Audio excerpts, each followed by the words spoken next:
तो बांग्लादेश में जारी हिंसा और बवाल ने यह साफ कर दिया है कि वो कट्टरपंथ की राह पर बहुत आगे बढ़ चुका है और ऐसा लगता है कि इन कट्टरपंथियों को भारत के विरोध के लिए सरकार की तरफ से, यूनुस सरकार की तरफ से शह दी जा रही है।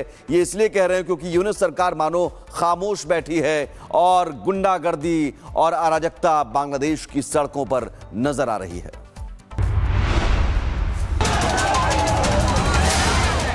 बांग्लादेश की राजधानी ढाका में ये हो रहा है। कट्टरपंथी नारे लगाए जा रहे हैं। युवा पीढ़ी को बरगलाकर उनका इस्तेमाल अराजकता में हो रहा है। हिंसा करने वालों का वहां की सरकार स्वागत कर रही है, हार पहना कर नहीं बल्कि इस आग को और सुलगाकर। पूर्वी भारत को तोड़ने के ख्वाब देख रहा है ये देश, जिनकी अपनी बुनियाद खैरात पर टिकी है। वहां के चंद कट्टरपंथी भारत के खिलाफ भड़काऊ और विवादित बयान देकर हिंसा की आग को और भड़काना चाहते हैं। यही नहीं, बांग्लादेश में हिंदुओं के खिलाफ जारी हिंसा भी कम होती नहीं दिख रही है। 3 दिन पहले हिंदू युवक की हत्या के बाद भी कट्टरपंथियों के हौसले बुलंद हैं और इसकी बानगी अब सड़कों पर भी नजर आ रही है। महिलाओं को बुर्का पहनने के लिए मजबूर किया जा रहा है। तो बांग्लादेश में युवा नेता शरीफ उस्मान हादी की मौत के बाद बांग्लादेश में हिंसा और आगजनी का दौर जारी है। इस हिंसा का शिकार बन रहे हैं बांग्लादेश में रहने वाले हिंदू, जिन्हें लेकर अब कथावाचक देवकी नंदन ठाकुर ने मोर्चा खोल दिया है। ये रिपोर्ट देखिए। बांग्लादेश में छात्र नेता शरीफ उस्मान हादी की मौत के बाद भड़की हिंसा का निशाना अल्पसंख्यक हिंदू बन रहे हैं। गुरुवार को मेमनसिंह शहर में ईशनिंदा के आरोप में कट्टरपंथियों ने 25 साल के दीपू चंद्र दास को पीट कर मार डाला और उसके शव को पेड़ से बांधकर आग लगा दी। इस बर्बरता को दर्जनों लोग बस मूक दर्शक बने देखते रहे। हिंदुओं पर जारी अत्याचार पर यूनुस सरकार मूक दर्शक बनी बैठी है। कट्टरपंथी हिंदुओं को निशाना बना रहे हैं, लेकिन सरकार इसे रोकने में नाकाम साबित हो रही है। वहीं बांग्लादेश में हिंदुओं पर बढ़ते अत्याचार को लेकर भारत में अब गुस्सा है। कथावाचक देवकी नंदन ठाकुर ने हिंदुओं पर अत्याचार को लेकर नाराजगी जताई। उन्होंने इसे मानवता का कलंक बताया, साथ ही देश के तमाम सनातनियों से जागरूक होने की अपील की। तो एक तरफ बांग्लादेश के खिलाफ भारत का संत समाज भड़का हुआ है, बेहद गुस्से में है। वहीं दूसरी तरफ देश भर में वकीलों ने भी बांग्लादेश के यूनुस सरकार के खिलाफ मोर्चा खोल दिया है। ये रिपोर्ट देखिए। बांग्लादेश में हिंदुओं के उत्पीड़न और उन पर हो रहे अत्याचार की घटनाओं के विरोध में भारत में भी प्रदर्शन अब जोर पकड़ने लगा है। कई शहरों में वकील सड़कों पर उतरे। नाराज वकील नारेबाजी और प्रदर्शन कर अपना विरोध जता रहे हैं। तस्वीरें कानपुर की हैं।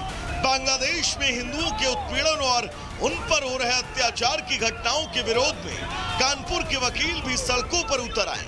नाराज वकीलों ने नारेबाजी और प्रदर्शन कर अपना विरोध जताया। सैकड़ों वकीलों ने शताब्दी के एक चौराहे पर बांग्लादेश की सरकार के प्रमुख यूनुस का पुतला दहन किया।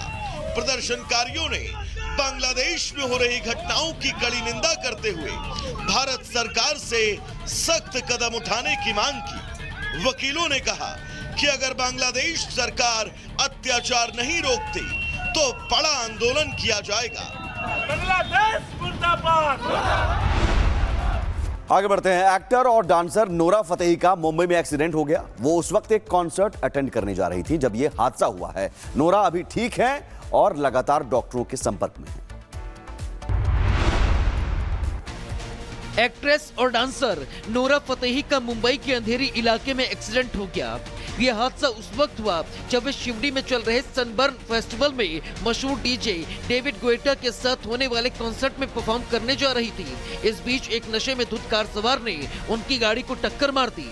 गनीमत रही कि इस हादसे में नोरा को मामूली चोटें आई। उन्हें तुरंत अस्पताल में भर्ती कराया गया। अंबोली पुलिस ने आरोपी कार चालक को हिरासत में ले लिया है। आपको बता दें कि कार चालक नशे में था। पुलिस ने उसके खिलाफ केस दर्ज कर लिया है। खबर यूपी से। यूपी के बुलंदशहर में बदमाशों ने एक जनसेवा केंद्र के संचालक की पिटाई कर दी और इसके बाद संचालक गंभीर रूप से घायल हो गया। अब पीड़ित के परिजनों ने पुलिस से बदमाशों के खिलाफ कड़ी कार्रवाई की मांग की है। यूपी के बुलंदशहर में जनसेवा केंद्र संचालक की दबंगों ने दुकान के बाहर घसीटकर पिटाई कर डाली। ये दबंग युवक को पीटते रहे, कभी लात से तो कभी घूंसों से। बदमाशों ने दुकान में जमकर तोड़फोड़ भी की। इस घटना के बाद इलाके में अफरा तफरी मच गई। पीड़ित शख्स के परिवार ने पुलिस में शिकायत दर्ज कराई है और आरोपियों के खिलाफ कड़ी कार्रवाई की मांग की है। ये सारी घटना पास में लगे सीसीटीवी कैमरे में कैद हो गई, जिसके आधार पर पुलिस अब बदमाशों की तलाश कर रही है। उत्तर प्रदेश के रायबरेली में तेज रफ्तार का कहर देखने को मिला है। यहां तेज रफ्तार ट्रक ने एक बाइक सवार को टक्कर मार दी। इस हादसे में बाइक सवार की दर्दनाक मौत हो गई। रायबरेली के लालगंज कोतवाली क्षेत्र में बरस गांव के पास तेज रफ्तार ट्रक ने बाइक सवार युवक को जोरदार टक्कर मार दी। इस दौरान उसकी मौत हो गई। सूचना पर पहुंची पुलिस ने शव को कब्जे में लेकर पोस्टमार्टम के लिए भिजवाया। घटना के बाद से परिवार में कोहराम मच गया है। परिजनों का रो रो कर बुरा हाल है। बताया जा रहा है कि मृतक किसी काम से बाइक से घर से निकला था। परिवारजनों ने थाने में तहरीर दी, जिसके आधार पर पुलिस मामले की जांच पड़ताल में जुट गई है। यूपी के बहराइच में जमीन विवाद को लेकर दबंगों ने युवक को जमकर पीटा। पुलिस फिलहाल इस पूरे मामले की जांच में जुटी हुई है। रिपोर्ट देखिए। पुरानी रंजिश के चलते युवक को बेरहमी से पीटा। मामला बहराइच के विश्वेश्वरगंज थाना इलाके का है, जहां कई साल पहले खरीदी गई जमीन को लेकर विवाद चल रहा था। ऐसे में युवक जब अपने बेटे को स्कूल छोड़ने के लिए जा रहा था, तभी रास्ते में घात लगाई ई रिक्शा सवार दबंग ने युवक पर बेरहमी से हमला कर उसे घायल कर दिया। बदमाश ने युवक को बेरहमी से सरिया और लात घूंसों से पीटा। घायल युवक का अस्पताल में इलाज जारी है। पुलिस मामले की जाँच में जुटी है। और खबर आगरा से। यहां एक दर्दनाक सड़क हादसा हो गया। यहां एक भारी वाहन ने बाइक सवार को रौंद दिया। अब लगातार बढ़ते सड़क हादसों ने स्थानीय लोगों की समस्याएं बढ़ा दी हैं। यूपी के एटा के छतौनी गांव के पास अज्ञात वाहन ने बाइक सवार व्यक्ति को जोरदार टक्कर मारी। हादसे में बाइक सवार की दर्दनाक मौत हो गई। घटना की सूचना पर पहुंची पुलिस ने मृतक के शव को पोस्टमार्टम हाउस भेजा।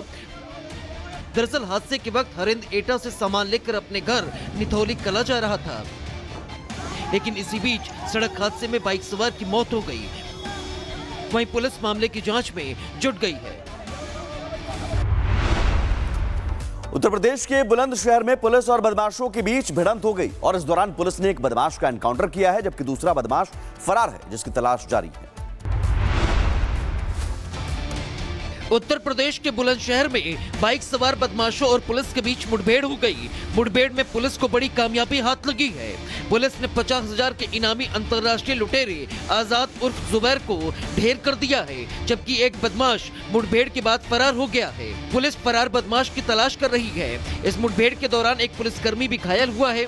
आपको बता दें कि मेरठ का लुटेरा बुलंदशहर में किसी बड़ी वारदात को अंजाम देने जा रहा था, लेकिन पुलिस ने उसके सारे मंसूबों पर पानी फेर दिया।